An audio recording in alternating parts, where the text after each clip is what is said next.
Compassion itu terdiri dari 3 kata. Sympathy, empathy, action. Jadi mujizat seringkali terjadi diawali dengan rasa belas kasihan. Kita kan melakukan kebaikan itu kan hanya rasa terima kasih kita terhadap apa yang kita dapat dari Tuhan. Wow.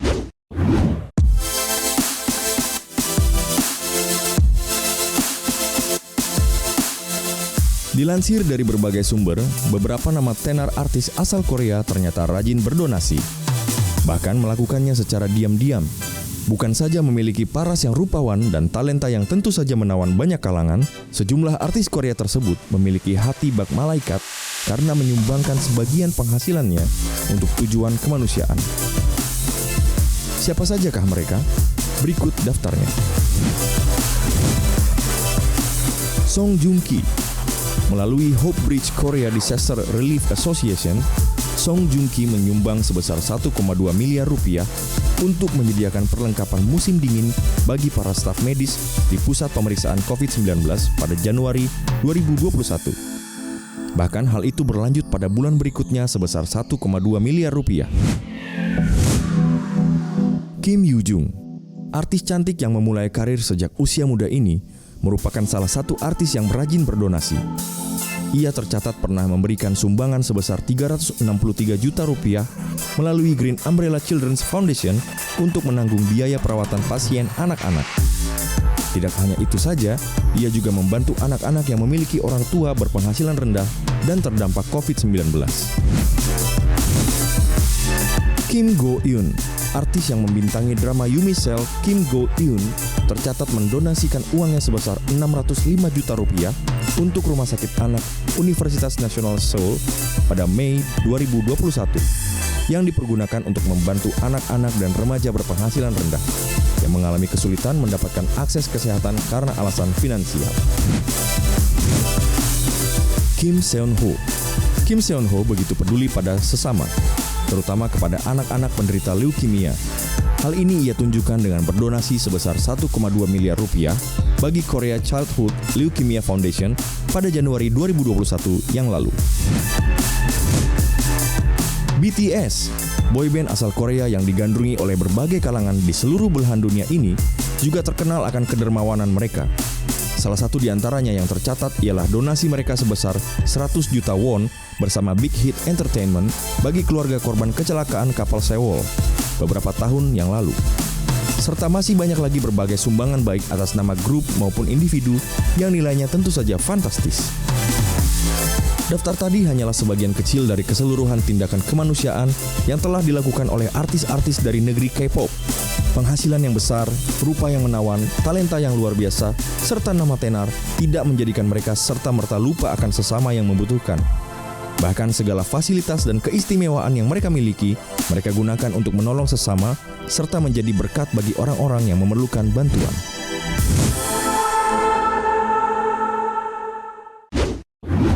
Wise people, bukan hanya artis Korea saja yang melakukan kebaikan seperti itu. Di Indonesia, banyak diberitakan di media juga orang-orang yang melakukan filantropi seperti menolong orang miskin atau memberikan sumbangan. Pertanyaannya, apakah mereka melakukannya karena belas kasihan kepada sesama atau karena motivasi yang lain? Tetap bersama kami selama 30 menit ke depan di Jawaban Marketplace.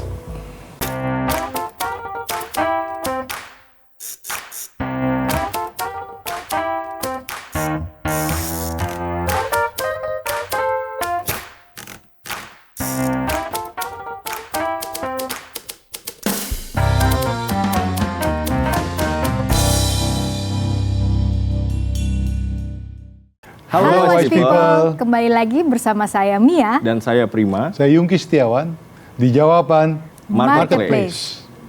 Jawaban Marketplace adalah sebuah program yang dihadirkan untuk memperlengkapi Anda Wise People di dunia kerja dengan kebenaran firman Tuhan. Tapi sebelum kita lanjut, saya mau mengajak Wise People untuk subscribe di YouTube channel Jawaban dengan cara klik tombol subscribe. Jangan lupa juga klik tombol lonceng notifikasi dan juga tulis komentar Anda di kolom komen. Coach Mia, Coach Yungki. Halo. Hari ini kita bahas tentang apa nih? Compassion Ya. Seperti tadi video tadi ya. Yes. Banyak artis Korea yang ternyata melakukan aksi kemanusiaan juga yes, ya, kebaikan. Philanthropic action itu. Philanthropic action.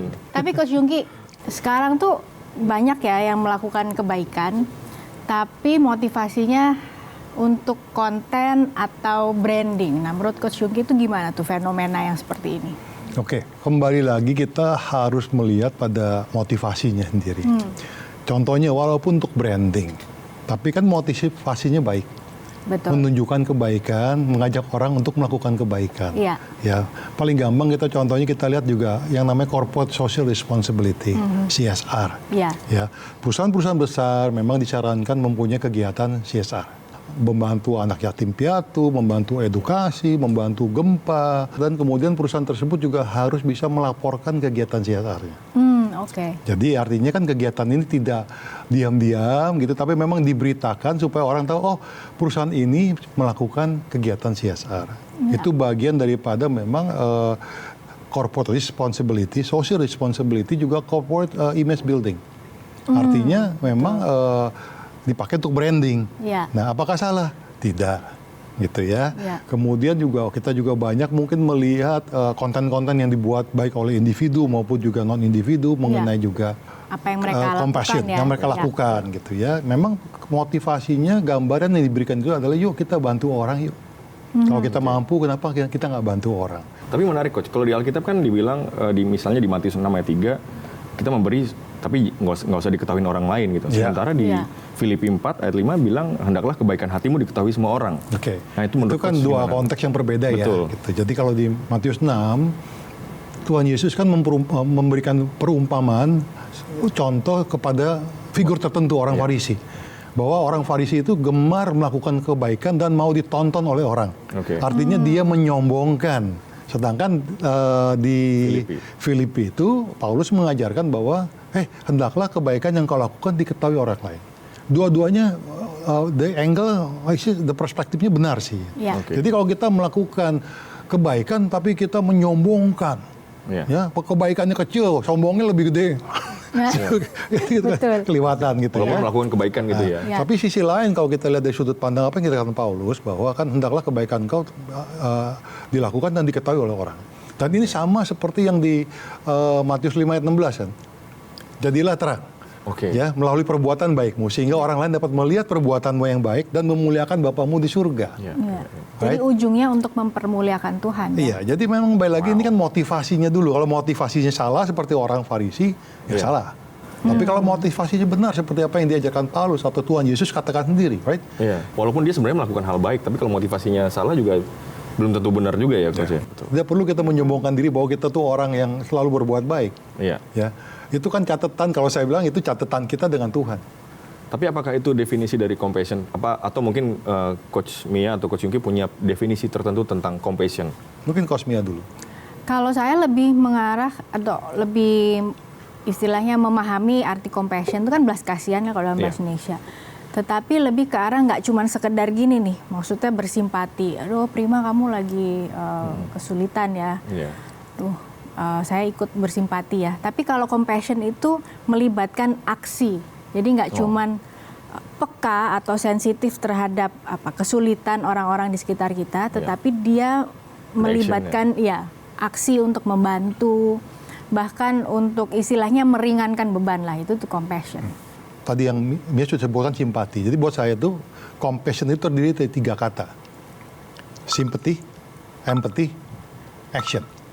Simpati rasa, empati itu merasakan, kita benar-benar merasakan susahnya orang ini, beratnya orang ini mengalami tantangan hidup, kesulitan dia. Dan action itu adalah apa langkah yang kita lakukan untuk bisa membantu orang ini meringankan penderitaannya dia. Mendengarkan orang curhat aja itu sebenarnya bentuk daripada compassion. Oke. Tapi sebenarnya Coach, kalau dalam Alkitab tuh Tuhan Yesus tuh apa sih yang Tuhan mau untuk kita lakukan dalam hal compassion ini ya? Seperti apa gitu? Apakah ada ukurannya atau ada standarnya nggak sih sebenarnya? Kita belajar di Alkitab bahwa compassion yang diberikan Tuhan Yesus itu tanpa syarat dan tanpa protokoler semacam. Ya, contohnya misalnya saya bilang gitu. Waktu 5.000 orang lebih mengikuti Tuhan Yesus. Waktu Tuhan Yesus perintahkan ke muridnya bahwa kita beli roti di mana ya? Jam segini mereka perlu makan. Tanpa compassion, you cannot do that. Yang diberikan oleh Tuhan Yesus compassion Dan out of his compassion, dari rasa belas kasihannya dia, mujizat 5 roti 2 ikan terjadi. Wow. Oke, sesuatu yang baik yang kita bisa lakukan untuk menolong orang itu adalah bagian dari compassion. Jadi kembali lagi ukurannya sih nggak ada gitu ya. Tapi memang kembali lagi kalau saya selalu berpatokan di Galatia 6 ayat 10. Ya, lakukan yang terbaik sepanjang kamu memiliki kesempatan untuk melakukan yang baik kepada orang lain. Tapi boleh nggak, Coach, kalau saya simpulkan apa yang ada di tangan kita nih, gitu ya. Pokoknya apa aja, seberapa yang ada di tangan kita, lakukan untuk kebaikan, itu juga compassion. Dan nggak jarang pasti Tuhan akan berikan mujizat, betul nggak sih, Coach? Betul, betul. Seringkali kan gitu, kayak misalnya ada teman kita nggak punya duit, padahal kalau kita mau lihat kenyataan kita sendiri bahwa gue juga kurang nih, tapi ya karena punya compassion, punya belas kasihan, kita mau bantu, ternyata Tuhan juga cukupi kebutuhan. Oh, itu banyak ceritanya itu. Iya kan? Jadi mujizat seringkali terjadi diawali dengan rasa belas kasihan kita kepada Ada satu hal yang saya ingin ingatkan teman-teman wise people juga kita semua, bahwa Jesus is the King of compassion. Dan tugas kita adalah kita harus menempel dengan pokok anggur sebagai ranting sehingga kita berbuah, betul? Ya. Right? Kalau kita terus nempel dengan Tuhan Yesus, tentunya hidup kita akan berbuah. Termasuk bagaimana kita memberikan belas kasihan kepada orang lain. Tapi ada satu hal juga di dunia hari-hari ini, itu banyak orang yang memanfaatkan celah mengenai belas kasihan ini. Betul. Jadi kalau saya mengatakan bahwa waktu kita memberikan belas kasihan atau membantu orang semuanya juga, yang pertama tentu kita harus berdoa. Kita tanya Tuhan, ya apakah memang ini sesuatu yang harus saya lakukan atau enggak. Untuk minta Yang kedua, hikmat ya. Ya, minta hikmat untuk bisa menentukan apakah memang bantuan kita itu bantuan yang benar-benar tepat, diperlukan orang tersebut, atau bagian daripada kita terjebak daripada sandiwara orang tersebut yang minta belas kasihan. Ya, atau yang ekstrim lagi bahwa kadang-kadang kita berpikir membantu tapi sebenarnya kita merusak orang tersebut. Menjerumuskan gitu mungkin ya. Having compassion atau belas kasihan itu juga tidak lepas dari kehidupan kita sehari-hari di marketplace. Di kantor misalnya kita juga mesti jadi sosok yang ringan tangan membantu orang, memberikan solusi, kadang-kadang memberikan nasihat gitu ya. Jadi memang mendengarkan mereka berdiskusi, kasih saran. Jadi that's bagian daripada kegiatan atau aktivitas yang disebut belas kasihan atau compassion. Wow, luar biasa. Ya. Tapi berbicara soal compassion, hari ini kita akan menampilkannya secara berbeda. Karena kita akan mendatangkan sosok-sosok ya, orang-orang yang akan hadir lewat Zoom hari ini, dan mereka adalah orang-orang yang bekerja secara profesional, tapi mereka juga di samping itu mereka melakukan hal-hal yang baik ya, aksi-aksi kemanusiaan dan perbuatan baik lainnya, dan kita akan berbicara dengan mereka hari ini. Ya, sudah hadir bersama kita melalui Zoom para narasumber kita hari ini, yaitu yang pertama ada Bapak Edward Muiz. Beliau adalah seorang donatur ya, yang berdonasi lewat CBN sejak tahun 2004. Lalu ada juga Marcel sebagai tenaga kesehatan yang terlibat di tanggap bencana. Dan ada juga yang ketiga adalah Ibu Megi selaku relawan di sekolah OBI di Tanah Merah. Kita mau sapa dulu ya. Halo Pak Edward, Marcel, dan Ibu Megi. Shalom Marcel, shalom Megi. Kita ngobrol-ngobrol ya. Kalau boleh tahu Pak Edward dan Ibu, apa yang mendasari atau motivasi Bapak dan keluarga untuk mau terlibat dalam donasi di CBN ini, Pak? Kita keluarga ya ada bersyukur dari apa yang kita dapat, dan karena waktu itu saya agak suka sekali nonton Solusi. Jadi saya lihat itu siaran sangat baik sekali, menjangkau banyak orang gitu. Bisa banyak orang yang merasa terberkati dengan adanya program tersebut, Bu. Kalau boleh saya tanya lebih lanjut nih Bapak Edward dan Ibu, kalau misalnya nanti ada kesempatan untuk melakukan kegiatan sosial, motivasinya yang apa ya, yang mendasari ya mungkin. Mendasari Bapak dan Ibu mau melakukan itu apa, Pak? Saya hanya bersyukur bahwa sampai dengan saat ini karunia atau berkat Tuhan itu kan besar sekali terhadap saya maupun keluarga. Ya, walaupun kita jalanin pandemi, ada kesukaran yang kita hadapi. Tahun lalu juga saya ada kena COVID, tapi dalam setiap keadaan ya saya bersyukur bahwa Tuhan tuh selalu membantu kita lah gitu dalam setiap keadaan sih. Tapi mungkin tadi kita sempat bahas sama Coach Yungki, kalau kadang-kadang kita ketika melakukan kebaikan, kadang-kadang kita juga bisa merasa dirugikan. Apakah ada pengalaman seperti itu Pak Edward dalam melakukan kebaikan sama orang lain gitu? Dalam hidup sih pasti ada yang kita alamin seperti itulah Pak. Kita kan melakukan kebaikan itu kan hanya rasa terima kasih kita terhadap apa yang kita dapat dari Tuhan. Wow. Jadi ibaratnya kalau Pak Edward ini kayak ini ya, dalam bahasa Indonesia itu prima kan terima kasih. Iya. Jadi ke Pak Edward dan keluarga merasa sudah menerima berkat Tuhan, jadi punya keinginan untuk kasih ke orang lain. Baik, Jadi ini bentuknya adalah ucapan syukur dari Pak Edward dan keluarga yang akhirnya dilakukan dengan memberikan bantuan kepada orang lain melalui donasi. Iya. Dan Wise People memang saya juga melalui kesempatan ini mengajak kita semua ya belajar juga dari Pak Edward gitu hari ini bahwa melakukan sesuatu yang baik, membantu orang melalui apapun juga termasuk memberikan donasi adalah sesuatu yang sangat mulia sekali. Betul. Jadi itu seperti belas kasihan yang berantai gitu Pak ya. Pak Edward menerima dari Tuhan, lalu salurkan sama orang lain. Jadi kayak Betul, ya, betul. chain of compassion gitu. Wah luar biasa kalau itu bisa menjadi sebuah movement ya. Betul. Mudah-mudahan Wise People di luar sana boleh menangkap pesan ini dengan baik dan boleh menyalurkan compassion itu seperti apa yang Pak Edward lakukan ya. Iya. Thank you Pak Edward. Terima kasih Pak Edward untuk dan sharingnya. keluarga. Thank you. Tuhan berkati Pak, Tuhan berkati. Mungkin kita lanjut ke ini dulu ya, ke God bless. ya Kita lanjut Kita ke lanjut ke Marcel coba ya. Marcel ya, sebagai tenaga kesehatan yang terlibat di tanggap bencana ya beliau ya. Kak Marcel, kita mau tanya-tanya dong, kan sebelumnya Kak Marcel pernah 3 kali membantu di lokasi bencana nih, secara langsung di Lombok dan juga 2 kali di gempa Palu. Nah, apa sih yang memotivasi Kak Marcel untuk terlibat dalam kegiatan ini, tanggap bencana atau kegiatan kemanusiaan seperti ini Kak Marcel? Saya setiap turun ke lokasi tanggap bencana itu, saya nggak ada rasa keraguan-raguan ya. Saya juga motivasi saya itu langsung dari hati saya. Tapi saya nih benar-benar mau nanya sesuatu nih Marcel ya. Yang nge-push dari diri dalam Anda tuh untuk tergerak setiap kali ada bencana itu, kalau boleh tahu tuh dapatnya dari mana Marcel? Saya selalu itu mau berpegang juga sama apa yang diajarkan sebagai kita sebagai orang percaya, orang Kristen ya. Kamu itu teruslah mau berbuat baik, kamu terus mau berbuat baik dengan kapasitas yang kamu miliki. Jelas ya berarti ya, jelas dasarnya itu pengertian mengenai apa kebenaran firman yang membuat Marcel tuh bertindak melakukan. Dan by the way apa yang dilakukan Marcel tadi kita bahas tuh ya. Compassion itu equal to sympathy, empathy, and action. Action. Tanpa action tidak kejadian yang namanya compassion, hanya feeling, pity aja kan. Kalau nggak salah, sempat waktu terjun membantu korban bencana di Lombok, pada saat itu Kak Marcel masih bergabung dalam sebuah perusahaan asuransi. Iya, betul. Nah, dan bahkan sempat juga perusahaan untuk memanggil pulang kembali kerja gitu, tapi akhirnya Kak Marcel memutuskan untuk istilahnya keluar dari perusahaan tersebut, tapi karena masih butuh waktu untuk membantu korban. Nah itu apa tuh yang mendorong keputusan tersebut tuh, Kak Marcel? Mohon maaf, tadi bukan di asuransi tapi di laboratorium.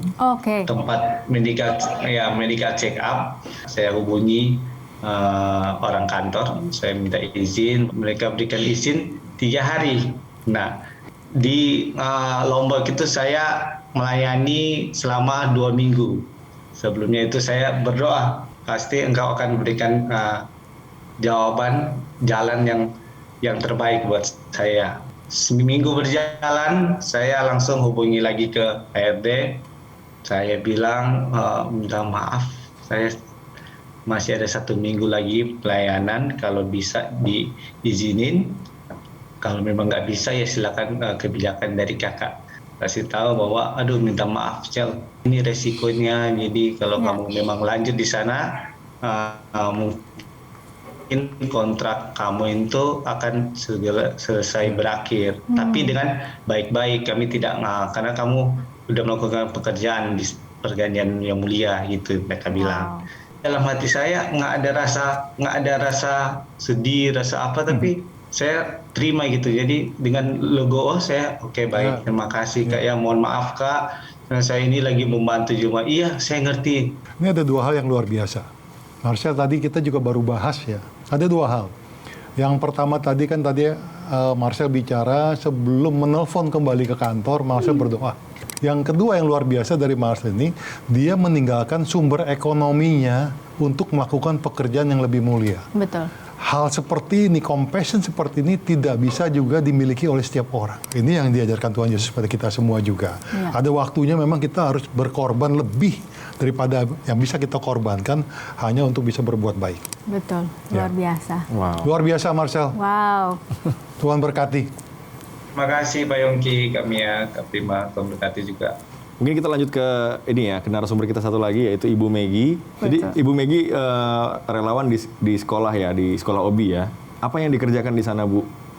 Selain kegiatan KBM, kami juga memberikan pelatihan-pelatihan kepada orang tua yang awalnya mereka tidak bisa menggunakan komputer, mereka jadi menggunakan komputer, mereka punya tambahan skill ya dari komputer, akhirnya mereka bisa bekerja di yang menurut mereka bisa lebih layak lah untuk kehidupan mereka. Bahkan di tempat kami pun setiap bulannya kegiatan parenting gitu, semua orang tua wajib hadir. Di situ juga kami membimbing, mendidik sesuai dengan firman Tuhan setiap materi-materi dari parenting tersebut.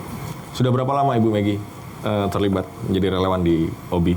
Awalnya saya bergabung itu November 2011 gitu, tapi untuk sebagai volunteer saat itu, sebagai volunteer jadi hanya sekitar 2-3 jam. Lalu akhirnya di 2012, biasanya tahun ajaran baru itu di bulan Juli ya, saya ditawarkan mau tidak memegang biar mengkoordinir lagi untuk kegiatan-kegiatan yang ada di sini sebagai kepala sekolah. Oke, Bu Megi, kalau boleh tahu, apa yang memotivasi Ibu ini untuk melakukan banyak hal ya? Waktu saya remaja, di rumah saya itu menjadi tempat kumpul bocah. Sampai pada tahun 1999, ya. Saya tuh menyusun tugas akhir saya, tempat kuliah, dan saya tuh mengangkat tentang Undang-Undang Perlindungan Anak Jalanan. Di situ kan mewajibkan akhirnya saya tuh harus mengobservasi setiap anak-anak jalanan dan otomatis saya harus tinggal kan di rumah singgah gitu. Dan selain itu juga sih mami saya juga evangelis gitu, dan dia tuh membuka pelayanan tuh untuk para warga, para penduduk yang ada di pinggiran rel kereta api sama di kolong jembatan. Jadi sesekali saya ngikut, dan semakin saya mengikuti kegiatan orang tua saya, dan saya semakin tergerak gitu untuk berada dan terlibat dalam ke dunia anak-anak gitu. Bahkan papi saya pun dia adalah seorang pelatih karate sih, ya, tapi guru eskul juga, dan dia kebanyakan yang dia latih itu adalah anak-anak tidak mampu dan juga anak-anak yang spesial gitu, anak-anak berkebutuhan khusus yang dilatihnya. Ya tujuannya dia bilang supaya anak-anak tersebut bisa tereksplor gitu emosinya, gitu tujuannya sih, gitu. Sampai akhirnya saya itu semakin dalam menggeluti dunia anak, dan saya mendapat satu ayat firman Tuhan di dalam Matius 18 ayat 10. Mohon izin saya bacakan. Silakan Ibu. Ya, isinya seperti ini. Ingatlah, jangan menganggap rendah seorang dari anak-anak kecil ini, karena aku berkata kepadamu, ada malaikat mereka di surga yang selalu memandang wajah Bapakku yang di surga.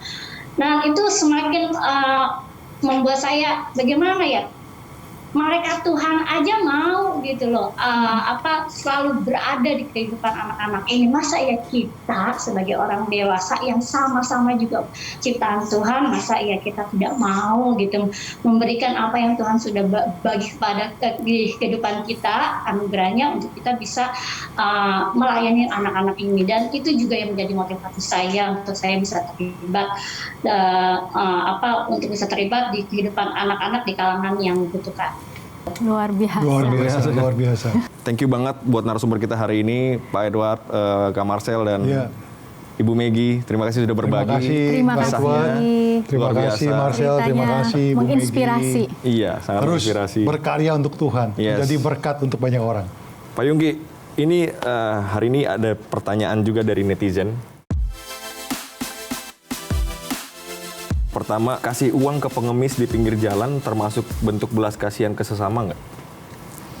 Kalau saya pribadi mengatakan ya, kita tahu mereka membutuhkan dan kita memberikan. Yang tadi saya katakan, membantu orang kita juga harus bisa melihat ya apakah memang bantuan kita itu bermanfaat atau enggak. Betul. Jadi kembali lagi, yang saya hanya ingin ingatkan, membantu orang wajib, menolong orang wajib.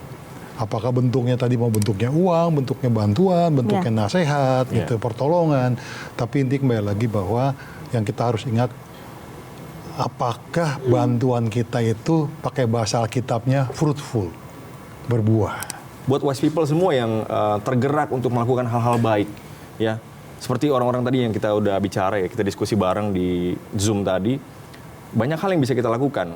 Mungkin wise people mau tergerak untuk berdonasi juga, it's okay. Maksudnya ada banyak yayasan yang wise people bisa berdonasi ke dalamnya dan bisa terlibat di dalam hal-hal baik, perbuatan-perbuatan baik, kasih kemanusiaan atau kegiatan sosial, apapun itu.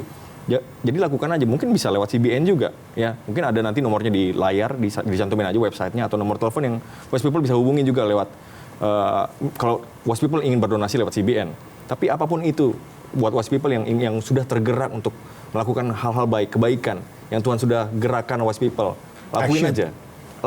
Ya. Action tadi kan sympathy, empathy, action jadi compassion. Betul. Ketika feeling itu sudah ada, just do it, right? Ya. Dan jangan khawatir, pasti Tuhan sertai. Dan kita berdoa dan kita percaya bahwa Tuhan akan gantikan dengan berlipat kali ganda. Amin. Wise people, kali ini kita belajar mengenai compassion atau belas kasihan. Saya rindu setiap Anda wise people menjawab beberapa pertanyaan berikut sebagai personal check up. Apakah Anda sudah memiliki rasa belas kasihan kepada sesama? Anda cukup menjawab ya atau tidak. Pertanyaan pertama. Ketika menolong orang lain atau terlibat kegiatan sosial, apakah Anda selalu memperhitungkan untung ruginya bagi Anda?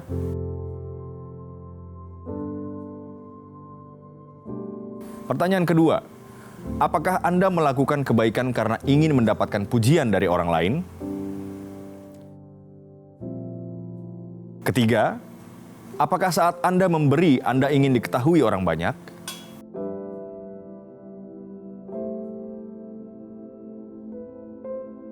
Pertanyaan keempat, apakah setiap Anda memberi, Anda pamerkan di media sosial Anda?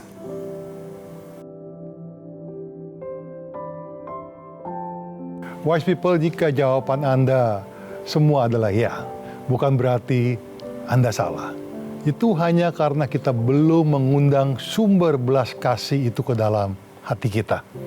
Alkitab memberitahukan kepada kita bahwa Yesus rela mati di kayu salib untuk menyelamatkan kita yang miskin, hina, dan berdosa. Dan itu adalah belas kasihan yang sesungguhnya.